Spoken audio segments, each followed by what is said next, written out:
Serie de conferencias sobre pensamiento crítico. En este momento vamos a darle la bienvenida a Alejandro Borgo. Alejandro Borgo es periodista, escritor y músico, bueno, y muchas otras cosas más. Es director del Center for Inquiry en Argentina.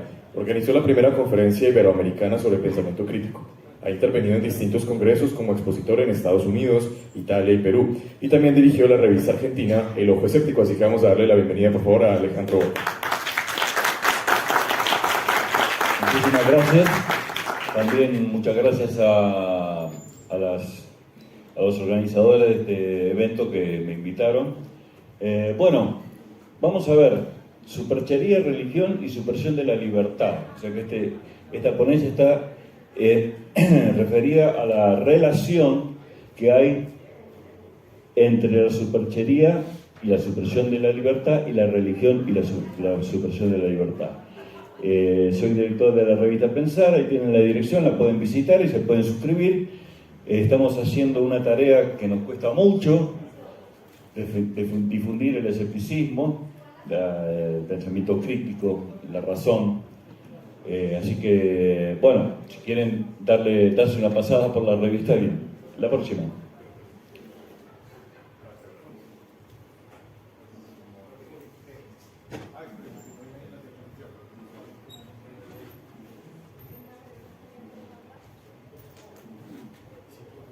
Bien, lo que voy a exponer va a estar basado en un capítulo de este libro que me atreví a escribir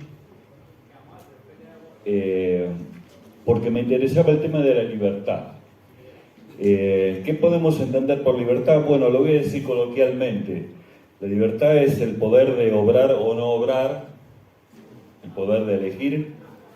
Y la otra excepción es que la libertad es un estado opuesto al cautiverio. Creo que con eso ya tenemos más o menos una noción. Bien, la próxima. Bueno, cautivo de creencias infundadas. Las pseudociencias o falsas ciencias, ya se dijo acá, es decir, aquellas disciplinas que se hacen pasar por ciencias y no lo son, restringen los grados de libertad de las personas que creen en ellas. Vamos a la próxima. Bueno, la astrología, por tener el ejemplo contundente de lo que es una pseudociencia, es esencialmente, digamos, primero, no es una ciencia, se basa en dos hipótesis fundamentales. Que la fecha y hora del nacimiento de una persona determina su personalidad y su futuro, con lo cual está desafiando la biología, la genética, un montón de cosas, y que los planetas influyen sobre nuestro carácter y nuestros actos. Bueno, esto por supuesto ha sido rebatido. La astrología es esencialmente determinista, es decir, si sus postulados fueran ciertos, nuestro futuro estaría determinado por la posición de los planetas a la hora de nuestro nacimiento, restándonos grado de libertad. Es decir, estaríamos sujetos a un determinismo del cual no podríamos escapar. Seríamos meros títeres sujetos a los caprichos de los planetas. Los astrólogos tienen estrategia, por supuesto, para enfrentar las preguntas complicadas y han inventado un eslogan que dice: los astros impelen, pero no compelen. ¿No? Los astros te dan un empujoncito y después vos agarras para donde vos querés. Creyendo que este frágil argumento los exime de caer en el determinismo. Pero no es así. La conclusión más cercana a la realidad es que si nuestro futuro depende de dónde están Saturno y Marte y los demás planetas a la hora de nacer, la astrología es determinista y nada podemos hacer para evitar un futuro que ya está jugado. Vamos a la próxima, por favor. Si uno acepta la astrología, está reconociendo, a sabiendas o no, que sus grados de libertad han disminuido considerablemente. Lo mismo ocurre con el tarot, otra pseudociencia. Creo que acá ya se ha hablado del tarot, creo que Hernán Toro habrá hablado algo sobre el tarot. De paso te felicito por tu charla. Si las cartas dicen lo que nos va a pasar, deberíamos concluir que barajar de nuevo y dar de nuevo las cartas debería mostrar las mismas cartas que salieron en la primera. lo cual es muy difícil que ocurra. Si las cartas hubieran salido de otra manera en la segunda tirada de cartas, ¿habría cambiado nuestro futuro entonces? De esta forma es dudoso que un mazo de cartas, sean de tarot, de española, de póker o cualquier índole, pueda predecir lo que nos va a pasar. Si la primera tirada se contradice con la segunda o la tercera, no podemos confiar en esta técnica de adivinación. Otra vez quedaremos sujetos al determinismo, que paradójicamente cambia con cada nueva tirada. ¿Cuál es la verdadera entonces? La próxima, por favor. Bueno, detrás de toda esta parafernalia de mancias, que entre las cuales no nombré un montón, está lo que se conoce con el nombre de pensamiento mágico. Ahí lo tenemos. Que no es otra cosa que un pensamiento irracional, esotérico, emotivo y reñido con el conocimiento científico actual. Algo parecido ocurre con las predicciones hechas por videntes y adivinos. ¿Cómo podríamos hacer para evitar la predicción de un accidente, por ejemplo? Si el accidente inevitablemente va a ocurrir, no lo podríamos evitar y seríamos otra vez víctimas de un determinismo supuestamente infalible. No tendríamos ninguna posibilidad de sortearlo. Y si no se cumple, entonces la predicción carece de validez. Hay cientos de predicciones fallidas. ¿Qué pasó entonces? El adivino predijo lo que finalmente no sucedió, lo cual indica que nuestro futuro no está determinado.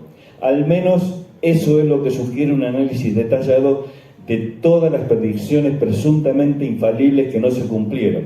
Que la Argentina iba a ganar la guerra de las Malvinas, por ejemplo. Que el Papa Juan Pablo II sufriría otro atentado luego del de 1981. Que la deuda externa argentina iba a estar saldada para 1994. Como afirmó Orangel, famoso astrólogo argentino. Bueno, ahora vamos a hablar de gurúes y otros maestros. Ya nos vamos acercando un poquito más a la religión. Las librerías están llenas de textos en los que algunos gurúes te dicen con un aire de profundidad y autoridad lo que tienes que hacer o cómo tienes que llevar tu vida, sean religiosos o gurúes que se dedican a la consultoría, al coaching. Bien, vamos a ver, la próxima. Algunos de los primeros, como Jim Jones, el que perpetró la masacre de Guyana y consiguió el suicidio y asesinato de 900 personas, son realmente peligrosos. Las personas que creían en él no eran necesariamente enfermos o locos. Eso hay que tenerlo en cuenta. Pero fueron sometidos a un proceso de manipulación evidente. Esto ocurrió el 18 de noviembre de 1978. La próxima. Algo parecido pasó con la secta Heaven's Gate, la puerta del cielo, o el portal del cielo, que debido a las enseñanzas de su líder, este hombre muy formal, Marshall Applewhite, hizo que 39 personas se suicidaran pensando que una nave extraterrestre que supuestamente pasaba junto al cometa Hale-Bopp los iba a llevar a un sitio donde supuestamente iban a estar mucho mejor que en la Tierra. Si uno mira los videos, dichas personas estaban contentas, felices por pasar a otro plano. Entregaron todas sus pertenencias y se dejaron castrar. La pregunta es, ¿eran libres esas personas? ¿Tenían la capacidad de evaluar crítica y concienzudamente lo que estaban por hacer? La siguiente, por favor. Bueno, lo que pasa alrededor de gurúes como el Sai Baba, quien ha sido mencionado ya, y otros, es común a varios cultos. Aislamiento del sujeto respecto del mundo exterior. Es lo primero que hacen, aislarte de todos tus contactos, familiares, amigos, etc. Control de la conducta, manipulación del pensamiento y del comportamiento, persuasión coercitiva, es decir, nada más ni nada menos que una clara restricción a los grados de libertad del individuo. El sometimiento a los dictados de un elegido, entre comillas, acá se ha hablado de ungidos también, que frecuentemente entromete en nuestra vida privada aconsejándonos sobre espiritualidad, sexo, vida conyugal, aplicando premios a nuestro comportamiento servil y castigos a las conductas inapropiadas, es un claro ejemplo de paulatina perforación mental destinada a que nuestro juicio crítico desaparezca y transformándonos en meros autómatas carentes de independencia. También los gurúes que se dedican a la consultoría para empresas. Otro punto interesante. Hacen algo parecido, aunque camuflado con una supuesta teoría científica y un esgrimido background académico. Bajan línea a los empleados con piruetas verbales, dejan bien claro qué tienes que hacer y qué no. Varias veces me tocó participar de este tipo de seminarios o talleres, pero recuerdo especialmente una. Un señor profesional entrado en años ya, con traje, nos hablaba con voz firme y pausada de lo sorprendente que resultaba Internet y el mundo de las comunicaciones modernas, donde hoy podíamos saber al instante que en Bangladesh estaban muriendo niños de hambre. Entonces le pregunté si el hecho de saberlo al instante podría solucionar la situación de esos chicos. La respuesta fue, no, acá de política no se habla. Bárbaro. Realmente ejemplificador. La mecánica de los líderes es crear una aureola que combina carisma, firmeza, calidez en ciertos momentos, tolerancia en ciertos momentos y sabiduría. Es decir, una especie de ser humano cuasi divino que es poseedor de una verdad revelada, inexpugnable, indiscutible, a la cual los adeptos o miembros del grupo deben someterse sin dudar. Por ejemplo, Sai Baba decidía quién se iba a casar con quién, dirigía prácticamente la vida de los individuos. A la cual los adeptos o miembros de esta verdad, ¿no?, del grupo deben someterse sin dudar, porque para estos cultos dudar es peligroso, así como para las iglesias, los gobiernos, los partidos políticos y para cualquier otra organización monolítica. Pero la duda puede resultar incómoda, incluso para las personas en general. Una de las cosas más intolerables para el ser humano es la incertidumbre respecto del presente y del futuro. El gran filósofo Bertrand Russell decía que una de las principales causas de la existencia de la religión, ¿cuál era? El miedo a la muerte y la incertidumbre. Entonces, Asimov decía, la gente necesita un pulgar que chupar, una falda donde recostarse, y nosotros, ¿qué le damos? Incertidumbre. Por eso no somos tan populares como las religiones. Bueno, vamos a la próxima. Bueno, acá entramos en la religión, la búsqueda de protección y paternalismo.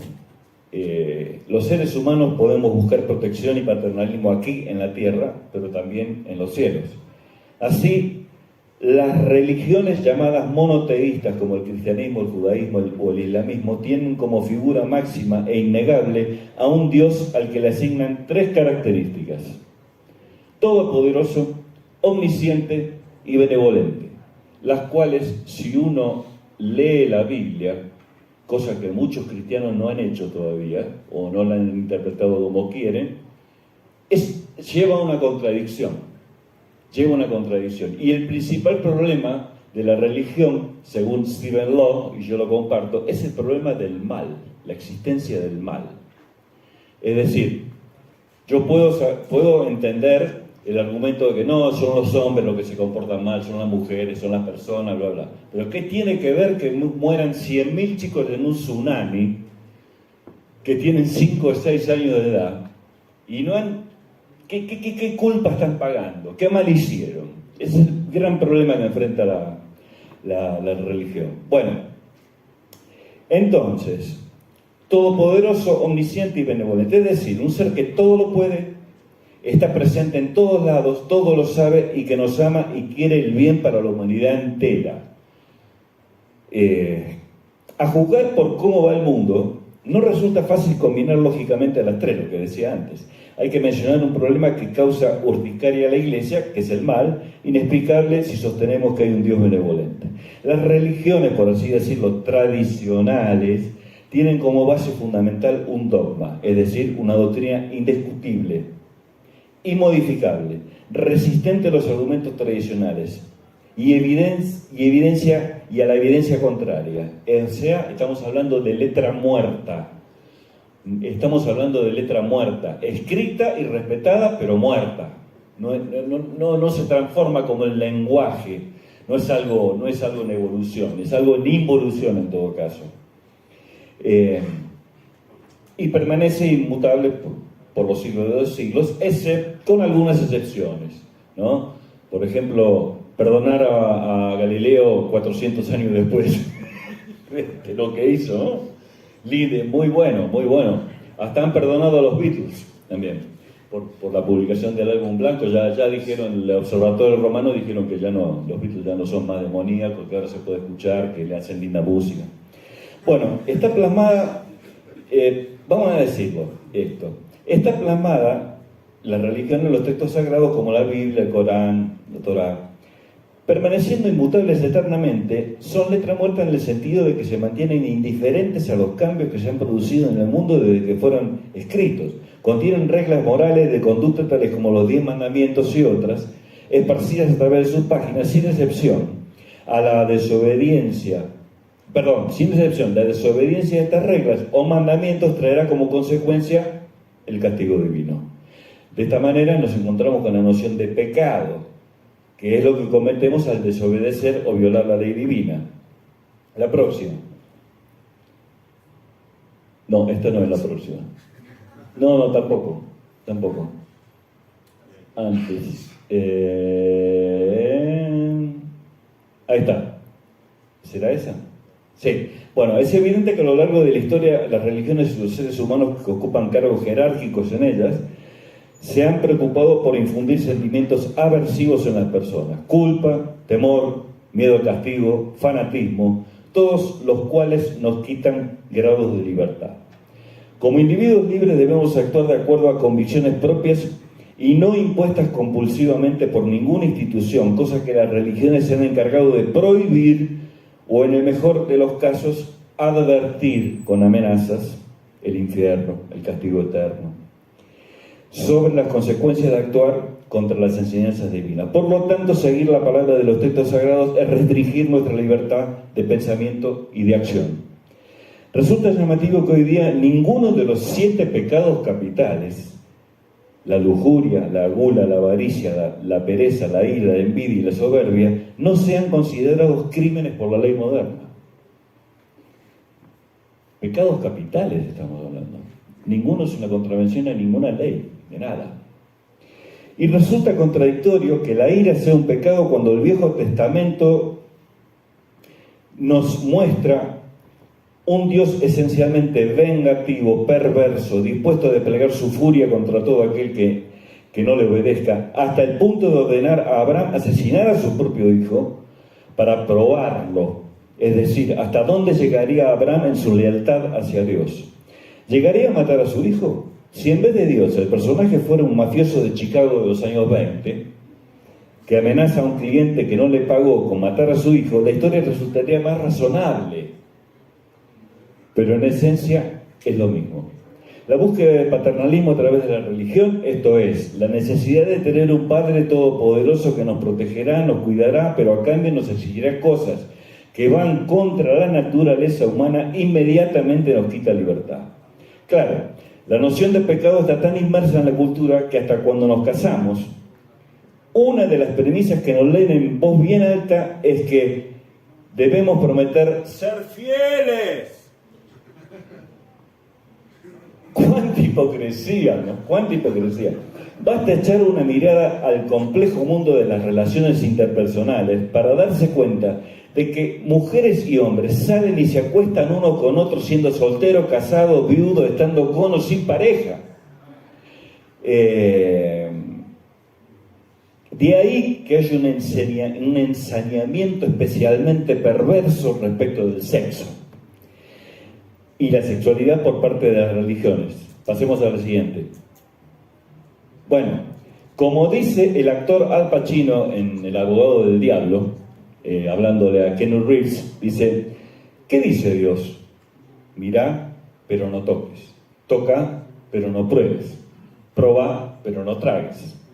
Claro, en el mundo real vemos algo completamente diferente. La mayoría de la gente, sea creyente o no, mira, toca, prueba y traga. Como es esperable que lo haga, ¿verdad? Así que se crea una doble moral perniciosa donde las personas se acostumbran a esconder sus sentimientos. Hablamos de esconder sentimientos, Astrid lo habló, lo dijo en su ponencia.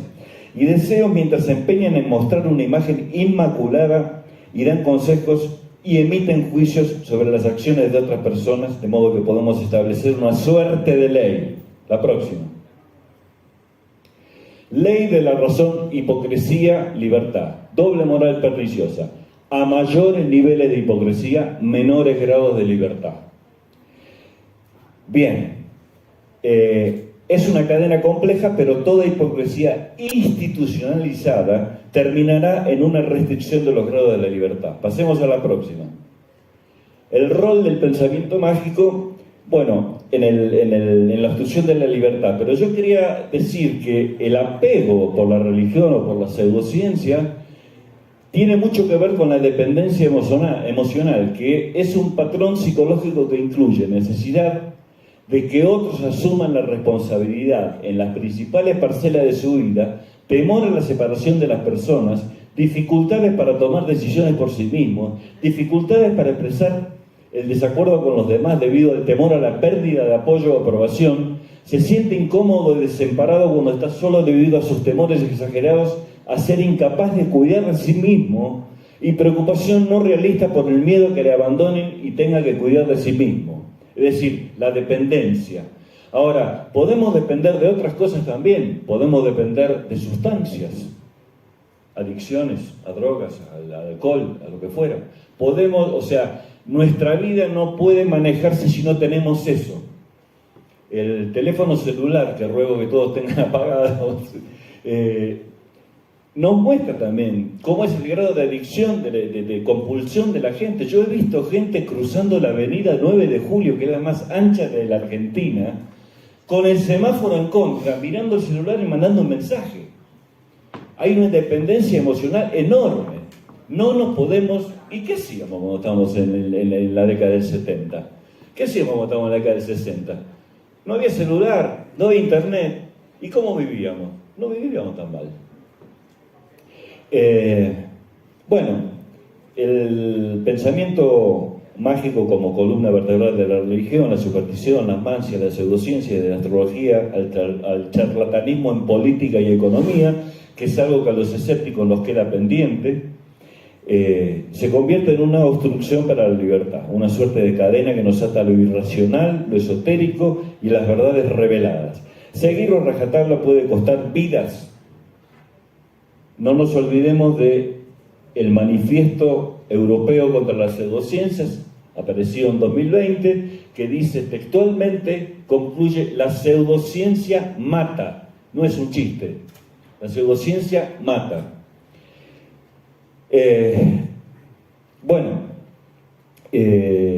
La próxima, por favor. Bueno, por otra parte, creer a rajatabla en pseudociencias, en posesiones diabólicas, en exorcismos para conjurarlas, en rituales, en medicinas secretas e infalibles, nos enajena de la realidad. Eso lo saben los charlatanes. Por eso acuden a la desesperación de la gente. Y también a la ignorancia, frente a una enfermedad o situación difícil. Ellos saben que las personas están pasando por algún problema grave, que esas personas son más fáciles de convencer por medio de alguna promesa mágica. Si la solución suena demasiado fácil, si no hay que hacer nada para curarse, si el tratamiento se presenta como inocuo, indoloro y sin efectos secundarios, hay que desconfiar. Y lo peor es que hay charlatanes con diploma, hay charlatanes con licencia para matar, médicos que hacen homeopatía, por ejemplo, médicos que dicen haber descubierto un medicamento contra el cáncer. Son asesinos con diploma. Eso es mucho más peligroso que un curandero. Y lo peor, claro, que hay charlatanes que son más peligrosos. Habrá ido a hablar de tratamientos para dejar de fumar o adelgazar con láser y terapia de rejuvenecimiento ofrecida por médicos con diploma recibidos en la universidad. Sin exagerar, podemos afirmar que estos profesionales trabajan con licencia para matar. Lo mismo deberíamos decir de las promesas de políticos, economistas, ministros y otros funcionarios. Vamos a la 16.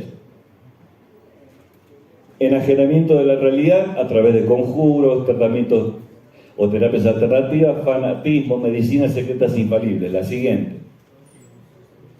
Lo que suena fácil y maravilloso pretende llegar al sentimiento antes que a la razón. Por eso los pseudocientíficos, cuando aparecen en los medios televisivos, son especialistas en captar o cooptar emocionalmente al televidente. Mientras que el científico utiliza un discurso y una postura monocorde, no expresa emociones. Eso lo tenemos que cambiar si queremos difundir el pensamiento crítico. Por lo antedicho, es seguro que el pensamiento mágico es un atentado contra nuestro grado de libertad. Por lo tanto, cuanto más lejos nos mantengamos de él, menos probabilidad tendremos de vivir en cautiverio, presos de ideas irracionales y propuestas irrealizables. Es decir, seremos más libres para estar atentos a la realidad y solucionar nuestros problemas tomando decisiones acertadas. ¿Podemos pasar a la próxima? Bueno, esto es precisamente lo que estaba diciendo, ¿no? Hay una desincronización entre mi lectura y la diapositiva que elijo. La próxima, por favor. Bueno, ahora les voy a hacer una muestra, una pequeña muestra de la seriedad pseudocientífica, tomándolo un poco en broma, pero también no olvidando que la pseudociencia mata. Vamos a la primera. Cure su artritis. Deje de sufrir y comience a vivir una vida sin dolor. Usted puede eliminar su artritis de forma segura y natural, no vayamos a meter medicamentos y nada, sin medicamentos con resultados inmediatos, 100% garantizados. Pero este tipo merece el premio Nobel si descubrió algo así. ¿Le gustaría eliminar su artritis en 21 días o menos? Bueno, vamos a la próxima. Revertir la diabetes. Peor todavía. Usted puede vencer la diabetes de forma segura y natural. Otra vez. ¿Le gustaría eliminar su diabetes en 30 días? ¿Quién resuelve una diabetes en 30 días? Nadie. Esto seguro. Ahora, la persona que es diabética o la persona que sufre artritis y dolores y demás, puede ser que caiga en esto. Total, si es de manera natural y no hace nada, ¿qué te cuesta probarlo? Vamos a la próxima.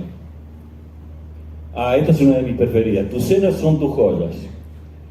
Aumento notable o reducción de volumen de los senos y recuperación de la firmeza muscular. Método integral natural. Cirugía ni agresiones. Tratamiento energético mental. Para reducir el tamaño, no de los senos, porque el seno es el espacio. Tendría que ser el volumen de los pechos. O sea, no solamente lo agrandan, sino que también lo disminuyen. Por ahí si voy yo, qué sé yo, no sé lo que pasará. Vamos al próximo. Bueno, conquiste en 7 días las mujeres que desea. Yo me topé un día en el Instituto Argentino de Parapsicología, y esto lo cuento siempre. De paso digo que en el Instituto Argentino de Parapsicología fue donde yo aprendí el método científico. Me hice escéptico y aprendí estadísticas porque testeábamos a muchas personas que decían tener poderes mentales. Uno de ellos me vino a ofrecer lo siguiente, bien trajeado, todo bien, me dice, mire, yo soy capaz de excitar mujeres a distancia. Muy suelto de cuerpo, lo dijo de esa manera. Bueno, vamos a hacer alguna prueba. Hicimos, pero no la voy a contar ahora porque es muy larga. Pero bueno, al rato sacó un aviso como este, ¿no? Conquista en 7 días, pero este era instantáneo. O sea, vos ibas a llegar al aeropuerto de Miami y ya una mujer te iba a estar esperando ansiosamente porque aplicando el telecomando sexual tendrías un magnetismo irresistible y las mujeres caerían. Bueno, sigamos. El profesor Sitzik, se pronuncia así. Yo tengo 64 años, ¿no? Tengo algunas arrugas. La interpretación de las arrugas del ano. O sea, yo no voy, yo no voy. Pero igual, digo, o sea, ¿a dónde hay alguna ciencia que pueda convalidar la interpretación de las arrugas del ano y nos pueda decir algo, ¿no? Lectura en bola mágica, bueno, sigamos. Acá está una fenomenal, el Resveratrol Plus, suplemento dietario, 100% natural, otra vez, sin aditivos químicos, el antioxidante más poderoso conocido. Los beneficios del vino tinto en una cápsula, equivalente a 45 botellas de vino tinto. No contiene alcohol, dice, y es equivalente a 45 botellas de vino tinto que están acá. Bueno, el estudio realizado por la Escuela de Medicina de Harvard, dice el aviso, de Harvard, lo está diciendo cualquier universidad, y por el Instituto Nacional del Envejecimiento ha demostrado que el beber vino tinto tiene muchos beneficios. Sí, claro, pero no 45 botellas, ¿no? Vamos a la siguiente. Bueno, no olvidemos que todo esto lo puse un poco para descomprimir y generar algunas sonrisas, pero no olvidemos que la ciencia mata. La pseudociencia mata. Es así. Entras entras, pero no sabes por dónde vas a salir. Es como la magia, ¿no? Es muy fácil entrar, pero es muy difícil salir. Así que con el Center for Inquiry, que rescata la razón, la ciencia, los valores seculares, estamos haciendo una tarea para poder divulgar el pensamiento científico, el escepticismo, el agnosticismo, el ateísmo, las creencias, y analizar y difundir. Así que les agradezco mucho por la atención que tuvieron conmigo y nada más, muchas gracias.